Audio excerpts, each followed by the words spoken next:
Why is the church called the body of Jesus Christ? ஏன் சபை இயேசு கிறிஸ்துவின் சரீரம் என்று அழைக்கப்படுகிறது? Because if you look at the human body, மனித சரீரத்தை நீங்கள் பார்க்கும் பொழுது Israel in the Old Testament was never called a body. பழைய ஏற்பாட்டு காலத்தில் இஸ்ரவேல் தேசம் ஒரு காலம் ஒரு சரீரம் என்று அழைக்கப்படவில்லை. In the Old Testament they were called God's people. பழைய ஏற்பாட்டு காலத்திலே மக்கள் தேவ ஜனங்கள் என்று அழைக்கப்பட்டார்கள். We are also God's people. நாமும் தேவ ஜனங்கள். They were called a kingdom. அவர்கள் ஒரு ராஜ்யம் என்று அழைக்கப்பட்டார்கள். Priests, ஆசாரியர்கள், the bride of Jehovah. யெகோவாவினுடைய மணவாட்டி. All these names are given to the church also. இவைகள் எல்லா பெயர்களுமே சபைக்கும் கொடுக்கப்பட்டிருக்கிறது. But one name Israel was never called. ஆனால் ஒரு பெயரினாலே இஸ்ரவேல் தேசம் அழைக்கப்படவில்லை. They were never called a body. அவர்கள் ஒரு காலம் சரீரம் என்று அழைக்கப்படவில்லை. Because a body is different from a kingdom. ஒரு சரீரத்திற்கும் ஒரு ராஜ்யத்திற்கும் வித்தியாசம் உண்டு. A kingdom is a nation where the king is not connected with each person individually. ஒரு ராஜ்யம் என்பது ஒரு தேசம், அதிலே ராஜா இருக்கிறார். அவர் அங்குள்ள பிரஜைகளிடத்திலே ஒவ்வொருவரிடத்திலேயும் தனிப்பட்ட ஒரு நெருக்கம் இல்லை. They are subject to the king. அவர்கள் எல்லாரும் அந்த ராஜாவுக்கு கீழ்ப்பட்டிருக்கிறார்கள். But they are not connected to him. ஆனால் அவரோடு கூட தொடர்பு அவர்களுக்கு இல்லை. And they were called the house. அவர்கள் வீட்டார் என்று அழைக்கப்படுகிறார்கள். Not connected. அங்கேயும் அங்கே தொடர்பு இல்லை. But a body, every part of this body, even the small nails are connected to the head. ஆனால் சரீரம் என்று சொல்லும் பொழுது ஒவ்வொரு சிறு உறுப்பும் நகத்தை உட்பட எல்லாமே மூளையோடு தொடர்பு கொண்டிருக்கிறது. Israel was not like that. ஆனால் இஸ்ரவேல் அப்படி அல்ல. They didn't have any connection with God. They had a connection with their leader Moses or the high priest. அவர்களுக்கு தேவனோடு கூட ஒரு தொடர்பு இல்லை. ஆனால் மோசேயோடு அல்லது பிரதான ஆசாரியனோடு ஒரு தொடர்பு இருந்தது.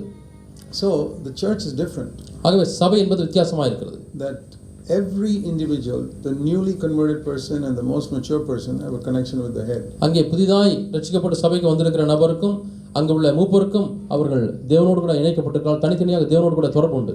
So if you build a church where everybody is just connected to the pastor, ஆகவே ஒரு பாஸ்டரோடு மட்டுமே தொடர்பு இருக்கக்கூடிய மக்களால் ஒரு சபையை நீங்கள் கட்டுவீர்களானால் that is like an old covenant congregation. அது பழைய ஏற்பாட்டில் உள்ளதான தேவனுடைய கூட்டத்தாரை போல இருக்கிறது. In the new covenant, every individual, even newly converted, must have a direct connection with Christ. ஆனால் புது உடன்படிக்கையின் சபையிலே ஒவ்வொருவருக்கும் புதிதாய் வந்தவர்கள் உட்பட எல்லாருக்கும் இயேசுவோடு கூட ஒரு தனிப்பட்ட தொடர்பு இருக்க வேண்டும். And that connection must never be broken. அந்த தொடர்பு ஒரு காலம் துண்டிக்கப்படக்கூடாது. And it is if that connection is kept well, that they'll be able to work with each other. அந்த தொடர்பு சரியாக வைக்கப்படுமானால் ஒருவரோடு நன்றாக இயங்க முடியும். See, for example, a person playing a keyboard or a piano.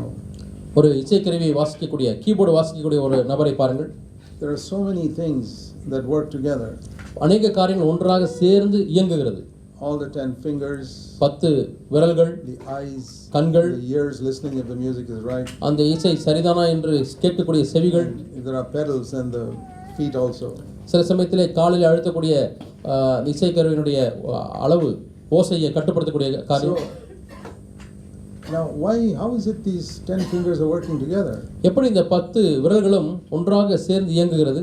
In the many people say if you spend a lot of time together with each other, then you'll have better fellowship. அநேகர் சொல்லுகிறது நீங்கள் மற்றவர்களோடு கூட நிறைய நேரம் செலவு செய்யும் பொழுது நன்றாக ஐக்கியப்பட முடியும் என்று சொல்கிறார்கள்.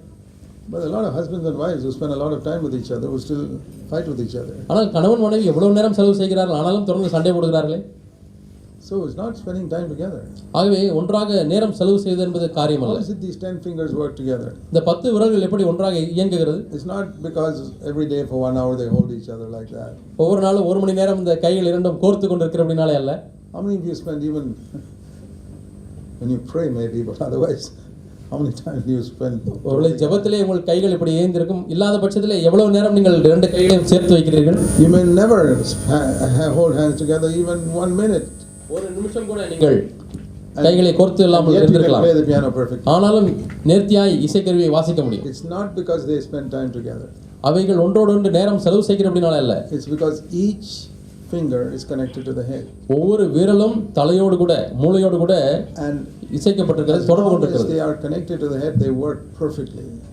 அந்த ஒவ்வொரு உறுப்புகளும் மூளையோடு கூட தொடர்பு கொண்டிருக்கும் வரைக்கும் நேர்த்தியா இயங்க முடியும். If the head says okay, right finger, small finger of the right hand, வலது கரத்திலே உள்ளதான சுண்டு விரல், click that key. இப்பொழுது இந்த கீயை அழுத்த வேண்டும் என்று சொன்னால், and a good pianist even can shut his eyes and play. நல்ல ஒரு இசைக்கருவியாளர் அவர் கண்களை மூடிக்கொண்டே கூட வாசிக்க முடியும் இசை. Because of the control of the head, the brain has registered where the keys are. ஏனென்றால் அந்த இசைக்கருவியுடைய கீகள் எங்கே இருக்கிறது என்று மூளை பதிவு செய்திருக்கிறது. Have you seen a blind person playing the piano? குருடர்கள் பியானோ வாசிக்கிறதை பார்த்திருக்கிறீர்களா? They don't need to see the keys. அவர்கள் அந்த கீயை பார்க்க தேவையில்லை.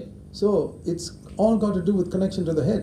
இவர்கள் எல்லாமே எதை பொறுத்து இருக்கிறது? மூளையோடு கூட தொடர்பு கொண்டதை பொறுத்து இருக்கிறது. Supposing one day this right hand is paralyzed. ஒரு நாளிலே வலது கரம் அது செயலிழந்து போய் விட்டது என்று வைத்துக்கொள்ளும் வாதம் வந்து. Then it's hanging there. அப்பொழுது அந்த வலது கரம் அங்கே தொங்கிக் கொண்டே இருக்கிறது. You can lift it up and make it hold hands with the left hand. இந்த கையை அப்படியே நீங்கள் தூக்கி இடது கையோடு கூட இசைக்க முடியும். But it still won't be able to play the piano. ஆனாலும் அது இசைக்கருவியை வாசிக்க முடியாது. Why? ஏன்? No matter how much time it holds together with the other. எவ்வளவு நேரம் அந்த ரெண்டு கைகளும் ஒன்றாக கோர்த்திருந்தாலும். That's what I said. Two people can spend a lot of time together and still not work together. அதுபோல தான் நான் சொன்னேன், இரண்டு பேர் நிறைய நேரம் செலவு செய்தாலும் ஒன்றாக ஐக்கியப்பட முடியாது, இசைந்து செய்ய முடியாது. Even if they don't spend time together, if they are connected to the head, they'll work perfectly. அவர்கள் ஒன்றாக நேரம் செலவு செய்யாவிட்டாலும் தலையோடு கூட பூரணமான தொடர்பு இருக்குமானால் அவர்கள் நேர்த்தியாக இயங்க முடியும். So if one hand is paralyzed, the head says, "Come on, play that note." Can't play. இப்பொழுது ஒரு கை வாதம் வந்து விட்டது, தலை சொல்லுகிறது வந்து பியானோ கருவி இசை என்று, ஆனால் அது வர முடியாது. Hey, you think this brother is not cooperating with this brother? நீங்கள் ஒருவேளை சொல்லலாம், இந்த சகோதரன் இந்த சகோதரனோடு கூட சேர்ந்து இயங்கவில்லை என்று சொல்லலாம். That's not the problem. அது பிரச்சனை அல்ல. This brother has lost the connection with the head. இந்த சகோதரனுக்கு தலையோடு கூட இருக்கக்கூடிய தொடர்பு போய்விட்டது. That's why he can't work with the other brother. ஆகவே தான் இந்த சகோதரனோடு கூட சேர்ந்து இயங்கவில்லை. I've seen people, sometimes I meet them after 1 year. நான் சில பேரை பார்த்திருக்கிறேன், ஒரு ஆண்டு கழித்து அவர்களை பார்க்கிறேன். Within 1 minute we are in perfect fellowship. ஒரு நிமிஷம் தான் பூரண ஐக்கியம் ஏற்படும்.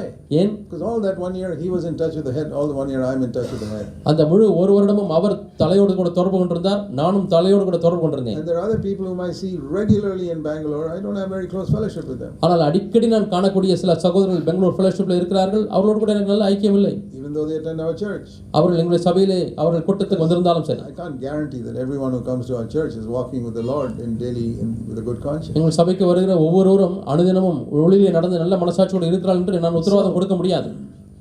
A church is not a gathering together of people. ஆகவே சபை என்பது ஜனங்கள் சேர்ந்து வரக்கூடிய கூட்டம் அல்ல. Believing the same thing. ஒரே காரியத்தை விசுவாசிப்பது. It is a congregation. அது ஒரு கூட்டம். Churches have a doctrinal statement. We believe in the Trinity. ஒவ்வொரு சபைக்கும் அவருடைய உபதேச திட்டங்கள் உண்டு. நாங்கள் திரித்துவத்திலே விசுவாசிக்கிறோம். Christ is the only way of salvation. ரட்சிப்புக்கு கிறிஸ்து ஒருவரே வழி. You can sign all that and still fight with each other. அவைகள் எல்லாம் நீங்கள் கையெழுத்து போட்டும் ஒருவரோடு சண்டை போட்டுக் கொண்டிருக்க முடியும். It's got nothing to do with doctrinal statements. It's got to do with connection to the head. உபதேச வாக்குமூலங்களுக்கும் அதற்கும் சம்பந்தமில்லை, உங்களுக்கும் அந்த தலையோடும் இருக்கக்கூடிய தொடர்பை பொறுத்து தான் இருக்கிறது. You can have a church of 500 people or 1000 people. ஒரு சபையில் 500 பேர் இருக்கலாம், 1000 பேர் இருக்கலாம். That looks very impressive. பார்ப்பதற்கு நன்றாக இருக்கிறது. But if it's not a body, it's a congregation. ஆனால் அது ஒரு சபை அல்ல, அது ஒரு கூட்டம். Earthly people are impressed. Wow, 10,000 people in that. பூமிக்குரிய மக்கள் பார்த்து ஆச்சரியப்படுகிறார்கள். ஓ, 10,000 பேர் இந்த சபையில் இருக்கிறார்கள். They're not a body. ஆனால் அவர்கள் ஒரு சரீரம் அல்ல. If you go to these medical colleges, நீங்கள் மருத்துவ கல்லூரிக்கு போனால் there's an anatomy laboratory. anatomy சோதனை சாலை என்று உண்டு. There's so many parts of the body lying around there. அங்கே अनेक உடல் உறுப்புகள் அங்கங்கே கிடக்கும். Legs and stomachs and hand and all that type of stuff. அங்கே பார்த்தால் கால்கள், இங்கே வயிறு, அங்கே பார்த்தால் கைகள். Hundreds of them. நூற்றுக்கணக்கான உறுப்புகள் சிதறி கிடக்கும். It's not a body. அது ஒரு சரீரம் அல்ல. They are parts of a body. அவள் சரீரத்தின் அங்கங்கள் தான், ஆனால் சரீரம் அல்ல. It's all dead. அவைகள் எல்லாம் மரித்து விட்டது. There's got to be a connection for it to work together. அங்கே ஒன்றாய் இயங்குவதற்கு ஒரு தொடர்பு இருக்க வேண்டும். And the purpose of our coming together is to build that close connection. நாம் ஒன்றாக கூடி வருவதனுடைய நோக்கம் அந்த நெருங்கிய ஐக்கியத்தை கட்டுவது. See, the church is called the temple of the Lord. சபையானது தேவனுடைய ஆலயம் என்று அழைக்கப்படுகிறது. That means we are built together. ஒன்றாக கட்டப்பட்டிருக்கிறோம். I think in Singapore also houses are built like in India.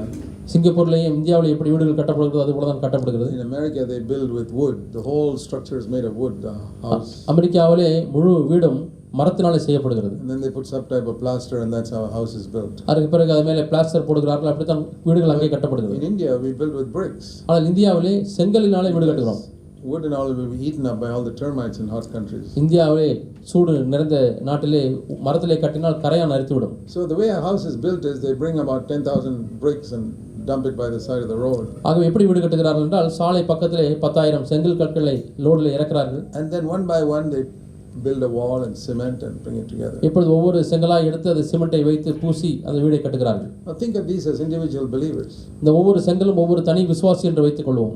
If an individual brick wants freedom, ஒரு தனி செங்கலுக்கு சுயாதீனம் தேவை.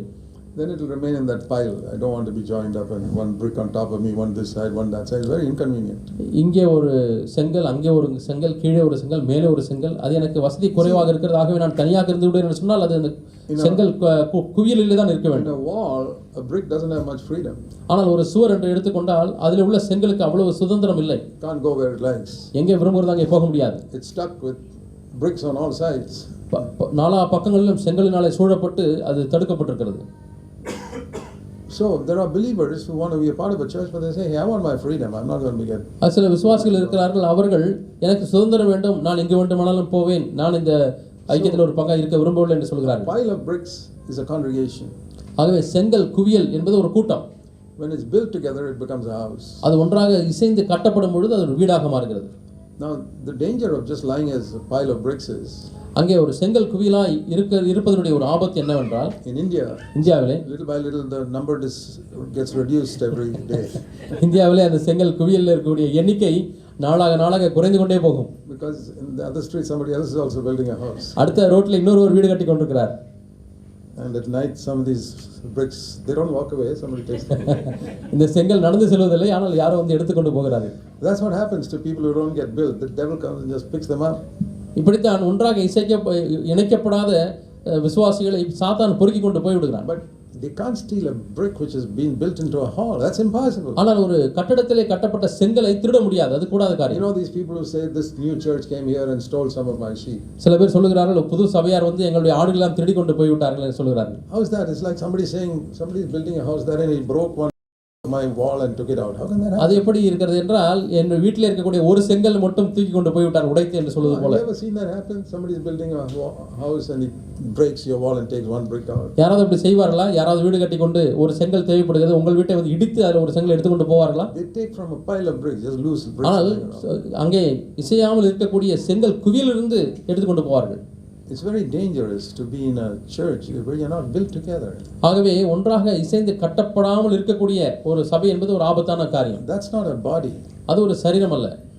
That is the congregation. அது ஒரு கூட்டத்தினர். There is a lot of difference between a congregation and a body. ஒரு கூட்டத்தினருக்கும் ஒரு சரீரத்திற்கும் எவ்வளவோ வித்தியாசங்கள் உண்டு. A congregation is an Old Testament thing. ஒரு கூட்டத்தினர் என்று சொன்னால் அது பழைய உடன்படிக்கையின் காரியம். And you have to have a strong leader like Moses to keep it together.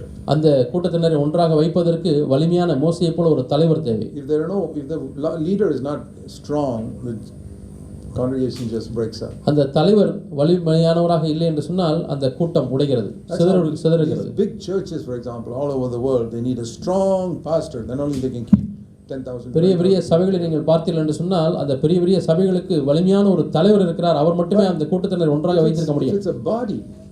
ஒரு சரீரமா இருக்குமானால் you don't need a strong preacher or a strong pastor or any such thing. அங்கே வலிமையான ஒரு பிரசங்கியாரோ வலிமையான ஒரு தலைவரோ தேவைதான் என்ற நியதி இல்லை. It's a congregation. It will not grow unless you have a powerful preacher up there in front.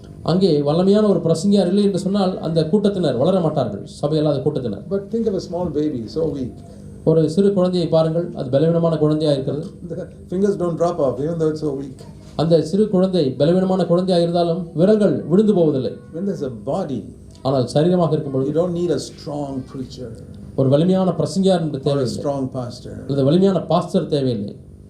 If they are connected to the head Jesus Christ, அவர்கள் இயேசு கிறிஸ்து என்ற தலையோடு கூட தொடர்பு வைத்திருக்கும் பொழுது they can be very weak like the fingers and legs of a baby. ஒரு குழந்தையினுடைய விரல்களைப் போல கால்களைப் போல பலவீனமானவர்களாக இருக்கலாம், but it's a body. ஆனால் அது ஒரு சரீரம். Even if it's weak, அது பலவீனமா இருந்தாலும் கூட. That is what Jesus came to build. இதை கட்டுவதற்கு தான் இயேசு கிறிஸ்து வந்தார். The tragedy today is in so many churches they don't have that type of connection. அநேக சபைகளுடைய பரிதாபம் என்னவென்றால் இப்படிப்பட்ட ஒரு உறவு அங்கே இல்லை, தொடர்பு இல்லை.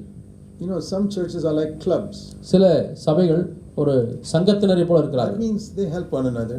ஒருவருக்கு உதவி செய்கிறார்கள். There are many worldly clubs where they help one another. உலகத்திலே பலவிதமான சங்கங்கள் இருக்கிறது, அதிலே ஒருவருக்கு உதவி செய்கிறார்கள். There are groups called Lions Club. Lion சங்கத்தினர் and Freemasons. Freemason They help one another tremendously, அவர்கள் அதிகமாக ஒருவருக்கு உதவி செய்வார்கள். even financially. பொருளாதார ரீதியிலே கூட Even communists, they have groups where they help one another. கம்யூனிசத்தினர் கூட ஒருவருக்கு நன்றாக உதவி செய்கிறார்கள். That's a club. அது ஒரு சங்கம். Some people like to be there because if I'm in trouble, they'll help me. எனக்கு பிரச்சனை வந்தால் உதவி செய்வார்கள். ஆகவே சில சங்கத்தில் இருக்க விரும்புகிறார்கள். We shouldn't join a church because, oh, if I'm in trouble, they'll help me. எனக்கு கஷ்டம் வந்தால் உதவி செய்வார்கள் என்பதற்காக ஒரு சபையில் நீங்கள் சேரக்கூடாது. That's not the reason for joining a church. ஒரு சபையில் சேருவதற்கு அது காரணமாக இருக்கக்கூடாது. I join a church because I want to be connected with others who are connected with Jesus Christ. இயேசு கிறிஸ்துவோடு கூட தொடர்புள்ள மற்றவர்களோடு கூட நான் ஐக்கியப்படும்படியாக ஒரு சபைக்கு நான் So வருகிறேன். the primary job of every member in the body ஆகவே ஒவ்வொரு சரீரத்தில் இருக்கக்கூடிய ஒவ்வொரு அவயத்துக்கும் உடைய பிரதான நோக்கம் is not to be related to each other but to be related to Christ. ஒன்றோடு ஒன்று தொடர்பு படுத்துவது பிரதான நோக்கம் அல்ல, ஆனால் கிறிஸ்துவோடு இணைந்திருப்பது தான் பிரதான நோக்கம். Related to Christ, you will automatically be related to each other. நீங்கள் கிறிஸ்துவோடு கூட தொடர்பு உடையவர்களாக இருந்தால் தானாகவே மற்றவர்களோடு கூட நீங்கள் இணைக்கப்படுவீர்கள். Otherwise there will be no connection. அங்கே தொடர்பு இருக்காது. So very often when we come together as a new church, we think, oh, we must be related to each other and we must meet each other often and all that. அவை அடிக்கடி புதிதாய் சபை கூடி வரும்பொழுது நாம் என்னெல்லாம் அடிக்கடி நாம் ஒரு பார்க்க வேண்டும், சந்திக்க வேண்டும் என்று நேரம் செலவு செய்ய வேண்டும் என்று எண்ணலாம். That's good, but that's not primary. அது நல்லதுதான், ஆனால் அது பிரதானமானது அல்ல. You take care of your connection with Christ, your connection with others will automatically. கிறிஸ்துவோடு கூட உங்களுக்கு இருக்கக்கூடிய இணைப்பிலே நீங்கள் கவனம் செலுத்துங்கள், மற்றவர்களோடு கூட உள்ள இணைப்பு தானாக வரும். But you will not have a connection with that person if he is not connected to Christ. ஆனால் அந்த நபர் கிறிஸ்துவோடு கூட ஒரு தொடர்பு இணைக்கப்படவில்லை என்று சொன்னால் உங்களுக்கும் அவருக்கும் இணைப்பு ஏற்படாது. My body has no connection with this brother's fingers. என்னுடைய சரீரமானது இந்த சகோதரனுடைய விரல்களோடு கூட தொடர்பு இல்லை. Because it's not connected to my head. ஏனால் அந்த விரல்கள் என்னுடைய தலையோடு கூட இணைக்கப்படவில்லை. However much I may spend time with him, there won't be a connection. எவ்வளவு நேரம் தான் நான் இவரோடு கூட செலவு செய்தாலும் ஒரு தொடர்பு ஏற்படாது. So that's why the New Testament church is called a body. ஆகவே தான் புதிய ஏற்பாட்டு சபை என்பது ஒரு சரீரம் என்று அழைக்கப்படுகிறது.